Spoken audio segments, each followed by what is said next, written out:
Bayangkan sebuah candi kuno yang selama ratusan tahun terkubur rapat di bawah tanah, tersembunyi di balik punden angker yang ditakuti warga. Tak ada arkeolog, tak ada penelitian, hanya sebuah mimpi dari sesepuh desa yang tiba-tiba mengungkap rahasia besar.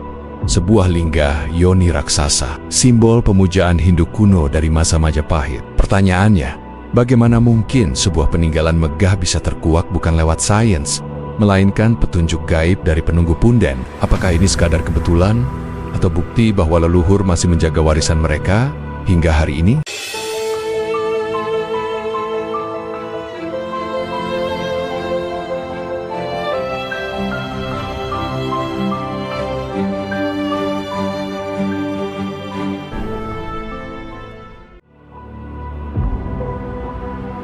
Di tengah hamparan sawah dan pedesaan yang tampak sederhana di wilayah Madiun, tersembunyi sebuah kisah yang seolah melampaui batas antara dunia nyata dan dunia gaib. Candi Wonorejo, yang kini dikenal sebagai salah satu peninggalan penting bernuansa Hindu di Jawa Timur, tidak muncul ke permukaan melalui penelitian arkeologi konvensional semata. Penemuan candi ini justru bermula dari sebuah kisah yang lebih menyerupai legenda.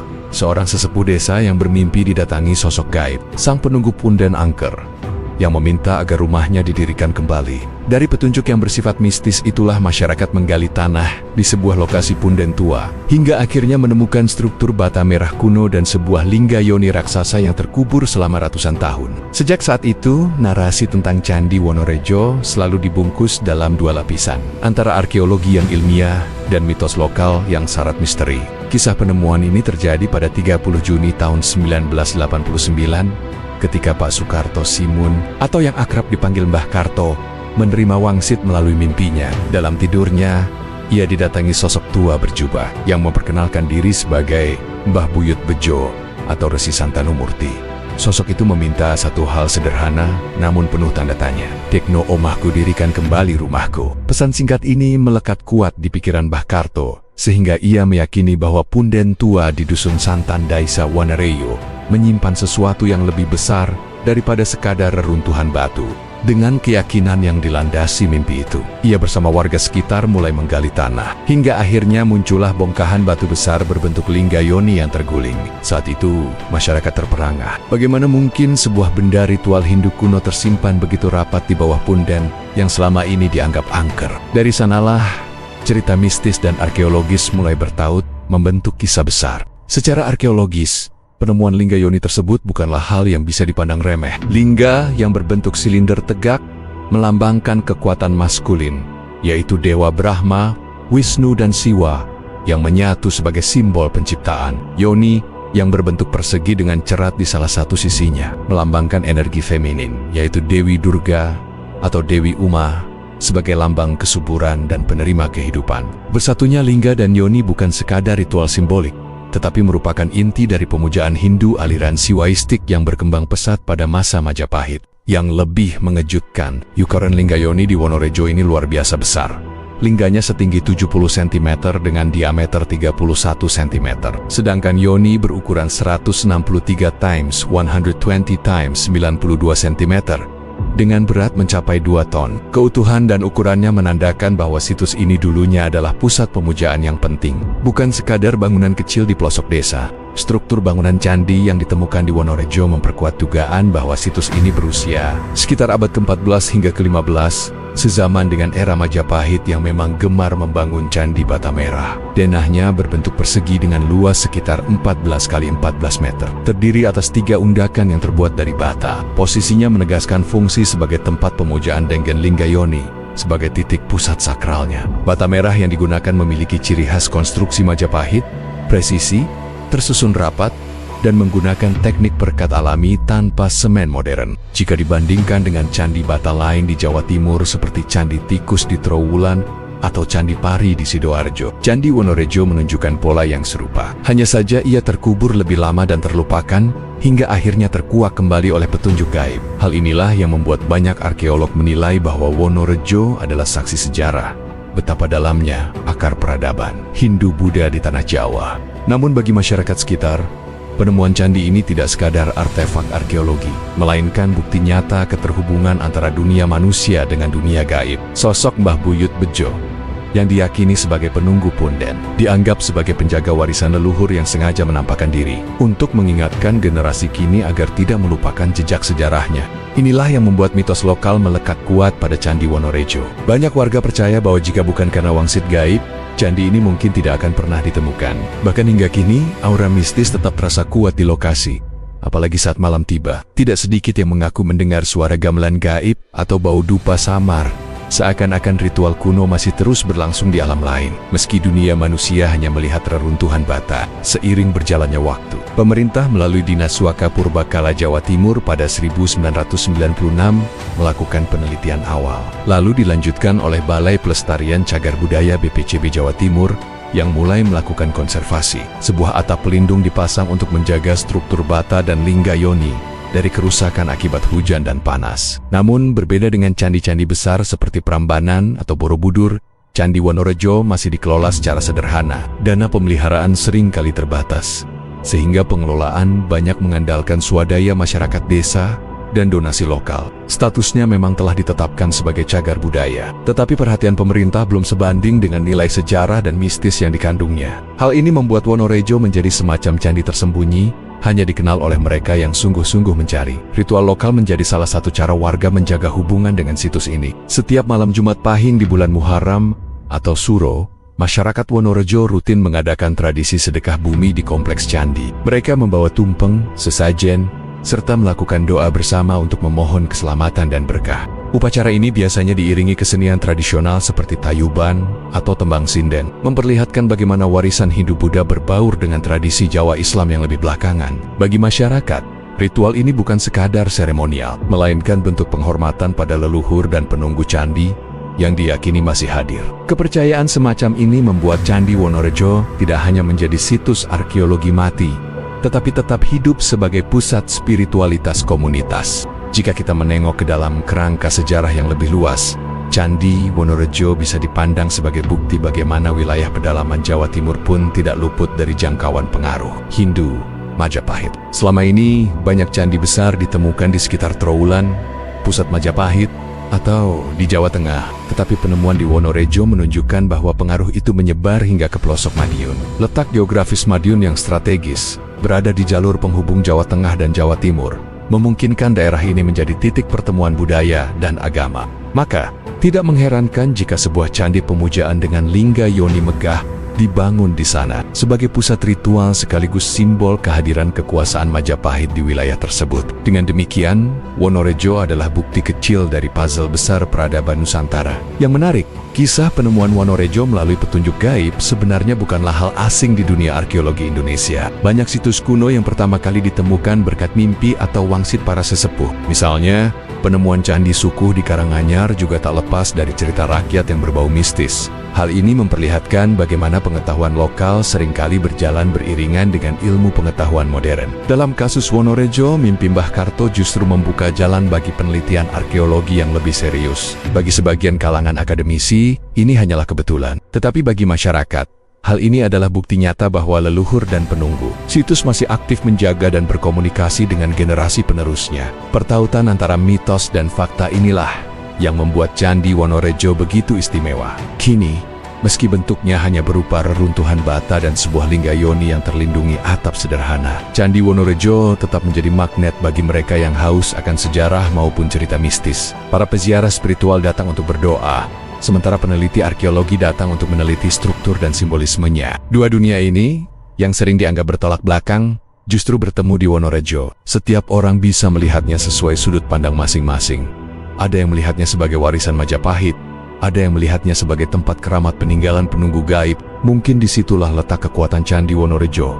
Ia menjadi jembatan antara sains dan spiritualitas, antara masa lalu dan masa kini, antara dunia manusia dan dunia leluhur yang tak kasat mata. Apabila kita menimbang makna dari kisah ini, Candi Wonorejo seakan memberi pesan bahwa sejarah tidak selalu ditemukan melalui buku atau dokumen, melainkan juga melalui kepercayaan dan mimpi yang diwariskan turun-temurun. Di balik bata merah yang rapuh dan lingga yoni yang terdiam, tersimpan narasi besar tentang bagaimana manusia Jawa memandang dunia, menyatukan logika dan mistis, serta merawat ingatan kolektif tentang leluhur. Maka, apakah Candi Wonorejo hanya hasil dari kebetulan mimpi seorang kakek desa?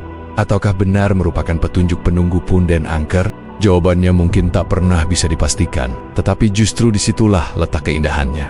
Wonorejo berdiri sebagai misteri terbuka, mengajarkan bahwa antara dunia nyata dan dunia gaib selalu ada garis tipis yang menghubungkan keduanya, dan garis itu kadang hanya bisa terlihat oleh mereka yang mau percaya. Sejarah Candi Wonorejo yang berawal dari mimpi seorang sesepuh desa hingga kini masih menjadi bahan perbincangan hangat, bukan hanya di kalangan masyarakat Madiun, melainkan juga para peneliti dan pemerhati budaya. Ada yang menganggap kisah mimpi itu hanyalah bumbu rakyat untuk memperindah cerita, tetapi tidak sedikit pula yang percaya bahwa inilah bukti nyata keterhubungan manusia Jawa dengan dunia leluhur. Dalam tradisi Jawa, mimpi seringkali dianggap sebagai medium komunikasi antara alam gaib dengan dunia nyata, dan kisah Mbah Karto seakan memperkuat kepercayaan itu. Menariknya, ketika penemuan candi ini dikonfirmasi melalui ekskavasi arkeologis, mimpi tersebut tidak terbantahkan, justru semakin diyakini kebenarannya oleh masyarakat. Dengan kata lain, Wonorejo menjadi contoh bagaimana mitos tidak selalu bertolak belakang dengan fakta, melainkan justru bisa berjalan beriringan, saling melengkapi dalam menyingkap warisan sejarah yang tersembunyi. Dari sudut pandang budaya, Wonorejo menghadirkan perpaduan unik antara Hindu klasik, tradisi Jawa, dan Islam yang berkembang kemudian. Masyarakat desa yang kini mayoritas Muslim tetap menjaga tradisi sedekah bumi di situs ini, tanpa menghapus simbol-simbol Hindu seperti Linggayoni yang masih berdiri kokoh. Hal ini menunjukkan bagaimana masyarakat Jawa memiliki sifat inklusif, menerima lapisan budaya yang datang silih berganti, tanpa harus meniadakan yang sebelumnya. Mereka melihat situs ini bukan semata-mata sebagai peninggalan agama tertentu, tetapi sebagai warisan leluhur yang harus dihormati. Maka, ritual malam Jumat Pahing di bulan Suro pun menjadi momentum persilangan spiritual, di mana doa Islam dibacakan, sesajen diletakkan, dan kesenian Jawa ditampilkan sebuah harmoni yang merefleksikan wajah budaya Nusantara. Namun, di balik segala kekayaan nilai budaya dan mistisnya, Candi Wonorejo juga mencerminkan dilema klasik pelestarian cagar budaya di Indonesia. Situs ini sudah ditetapkan sebagai cagar budaya, tetapi perhatian dan anggaran yang diberikan belum memadai. Atap pelindung memang sudah dibangun, tetapi kondisi sekitar masih sederhana, tanpa fasilitas penunjang yang memadai bagi pengunjung. Padahal, potensi wisata sejarah dan spiritual yang dimilikinya sangat besar.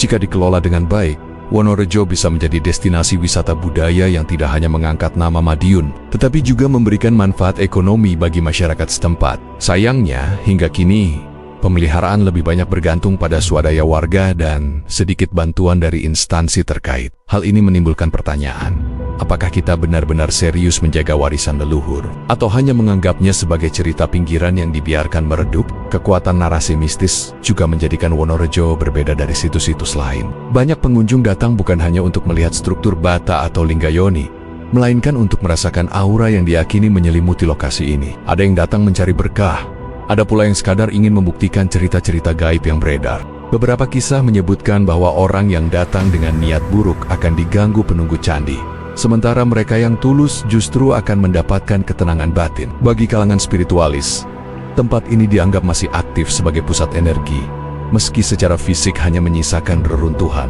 Fenomena ini menunjukkan bagaimana situs kuno tidak hanya hidup dalam ranah akademik, tetapi juga dalam ranah kepercayaan masyarakat yang terus diwariskan dari generasi ke generasi.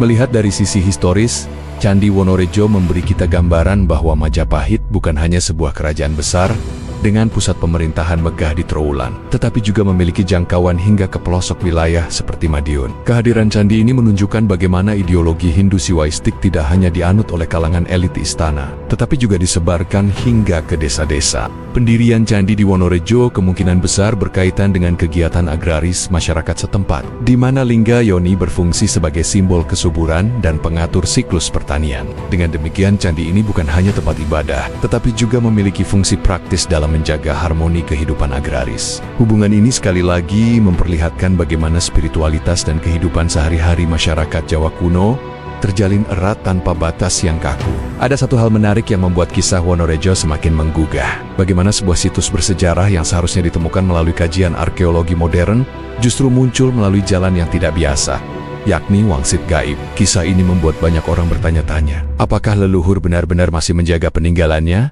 dan memilih waktu tertentu untuk menampakkannya kembali? Ataukah ini hanya kebetulan belaka di mana mimpi seorang sesepuh bertepatan dengan kenyataan adanya situs kuno di lokasi tersebut? Pertanyaan ini mungkin tidak akan pernah terjawab tuntas, tetapi disinilah letak kekuatan narasi sejarah Nusantara, bahwa antara fakta dan mitos selalu ada wilayah abu-abu yang saling mengisi, memberikan kedalaman makna yang tidak ditemukan dalam catatan sejarah formal. Kedepan, tantangan terbesar adalah bagaimana menjadikan Candi Wonorejo sebagai sumber pengetahuan sekaligus inspirasi. Dari sisi akademis, penelitian lebih lanjut diperlukan untuk mengungkap lapisan-lapisan sejarahnya. Siapa yang membangunnya, kapan tepatnya, dan apa perannya dalam konteks Majapahit. Dari sisi budaya, diperlukan upaya pelestarian yang lebih serius agar candi ini tidak rusak dimakan waktu. Dan dari sisi spiritual, Wonorejo bisa terus menjadi ruang perjumpaan antara tradisi lama dengan kehidupan modern, di mana nilai leluhur tidak sekadar dikenang, tetapi juga dihidupi. Dengan begitu, Candi Wonorejo tidak hanya menjadi peninggalan bisu, tetapi juga warisan yang terus berbicara kepada generasi penerus. Pada akhirnya, Candi Wonorejo bukan hanya sekadar tumpukan bata merah dan sebuah lingga yoni raksasa. Ia adalah simbol keterhubungan manusia dengan leluhur, bukti penyebaran pengaruh Majapahit, saksi hidup harmonisasi budaya Jawa, sekaligus misteri yang masih menyisakan tanda tanya besar. Apakah ia benar-benar ditemukan karena campur tangan penunggu punden angker? Ataukah sekadar hasil keberanian manusia untuk mengikuti mimpi? Terlepas dari jawabannya, Wonorejo telah menjadi kisah yang memadukan arkeologi dengan spiritualitas, sejarah dengan mitos, serta sains dengan kepercayaan. Dan mungkin, disitulah letak makna terdalamnya, bahwa sejarah Nusantara tidak pernah kering, selalu penuh warna, dan selalu menyisakan ruang bagi misteri yang membuat kita terus ingin menggali lebih dalam. Candi Wonorejo adalah cermin bagaimana sejarah dan spiritualitas Nusantara berjalan beriringan dari sebuah punden yang dianggap angker, lalu muncul melalui wangsit gaib seorang sesepuh desa, hingga akhirnya terbukti menyimpan struktur bata dan lingga yoni besar yang mengaitkannya dengan Majapahit. Semua ini menunjukkan bahwa sejarah kita tidak pernah berdiri sendiri. Ada lapisan mistis yang hidup dalam kepercayaan rakyat, dan ada lapisan ilmiah yang dibuktikan lewat ekskavasi arkeologi. Wonorejo mengajarkan bahwa warisan leluhur bukan hanya benda mati, melainkan bagian dari identitas yang menyatukan masa lalu dan masa kini. Ia bukan sekadar cerita lokal di pelosok Madiun,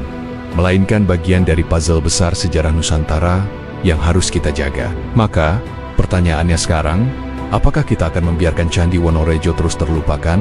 Hanya menjadi kisah mistis yang beredar dari mulut ke mulut, ataukah kita akan mengambil langkah nyata untuk merawat, meneliti, dan memperkenalkan situs ini ke dunia luas? Tugas kita bukan hanya menjaga batu bata dan lingga yoni yang tersisa, tetapi juga merawat narasi besar di baliknya, agar generasi mendatang bisa belajar bahwa sejarah Nusantara kaya, penuh makna, dan selalu mengandung misteri yang patut dijaga.